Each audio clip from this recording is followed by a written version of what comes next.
Buat apa ni? Ya Allah, ya Tuhanku, rezeki Allah kan. Boyjan free ni tengok ni. Tim ni Boyjan berapa ramai untuk ikut satu rumah ni. Delivery. Ini Lorisol dekat mana ni?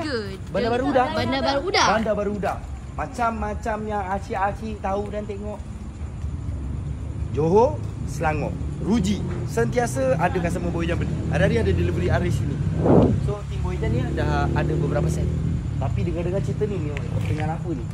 Apa ni, bos? Wow, Something. Ini super. So 9 orang diperlukan untuk angkat ke tingkat 3. Dengar-dengar nilaian barangnya RM57,000. Alamak. Oh. Abang brother dan akak ni dah 3 tahun tengok Boyjan. Dan memang diorang tahu barang. Tengok satu-satu dia select barang. Dan ini yang dipilih. Oh, dah masuk dalam rumah customer. Acik, nak datang nak raya. Kami datang nak raya, Acik.